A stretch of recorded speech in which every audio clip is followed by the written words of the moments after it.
a front row seat to the end of the world. When it came down to it, David really regretted wishing for eternal life. When making it, he had naturally been quite pleased with himself, especially after getting such a good deal. He would always remain as he was, never aging and being impervious to injury or illness. This was all well and good, for a while at least.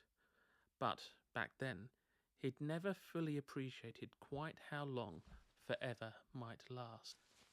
That had been somewhere in the region of, if he had to guess, about 6 billion years ago. It might well be longer.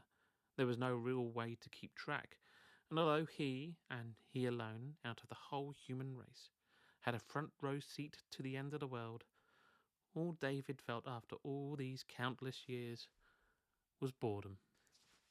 His mistake at the time was not asking for an option to tap out whenever it became too much, but that was the benefit of hindsight.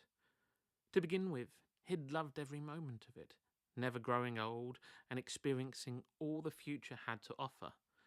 It was a privilege to behold the heights humanity reached, even travelling out into the very stars. After the heights, there inevitably came the lows, and following disaster after unfortunate disaster, the human race was sent down into a darkness from which there was no recovery, until the final end came through total self-destruction. Even after all this time, it was sobering just how short a time they survived in the grand scheme of things, gone in the cosmic blink of an eye, and that was only the first few hundred years of his eternally long life. Since then he'd been alone, the last human on an earth laid barren. It became inescapably clear to him in the moments just after the bombs fell that nothing could ever kill him. In the eons since, he had faced death many times, but be it caught in a cataclysmic earthquake, falling into a volcano, or even a random asteroid impact, the outcome was always the same. He would have thought, or rather hoped, that the magic behind his wish would have faded long before this moment, but no such luck.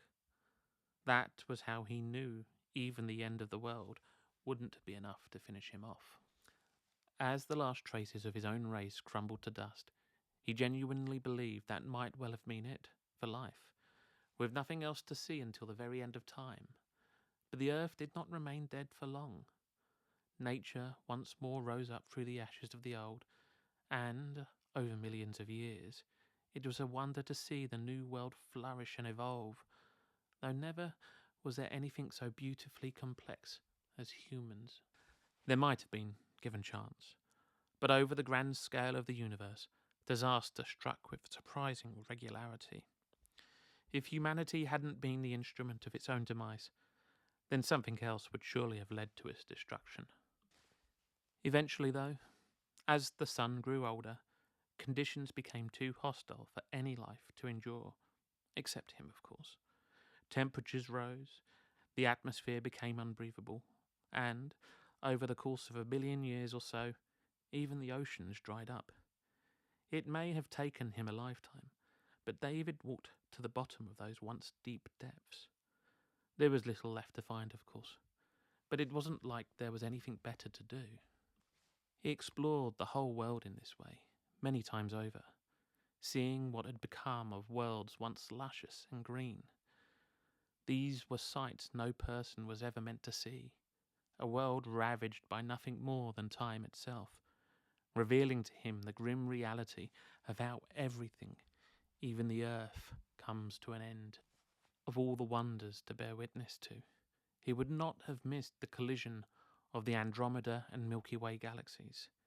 It played out so slowly, a delicate, silent dance lasting endless millennia, and forever changing the night sky beyond all recognition, and proving even the heavens were not exempt from change.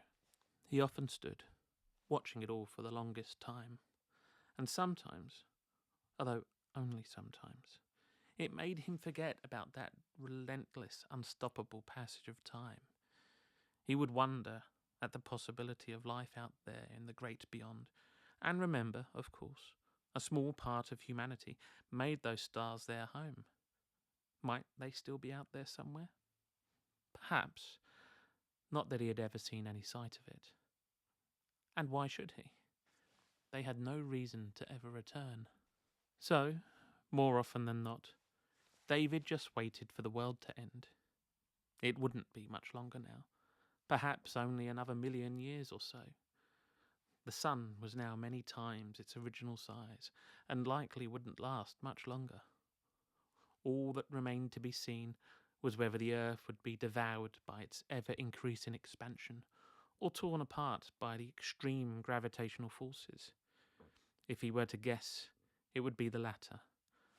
There were far more quakes now than there had been a few million years ago, and they were only getting worse. Whatever the outcome, it would no doubt be spectacular, and perhaps, David hoped, he might just go with it. Still, he doubted it, and likely would be floating around long after the sun's last embers faded. He might just have to wait out his time until the universe itself drew to a close.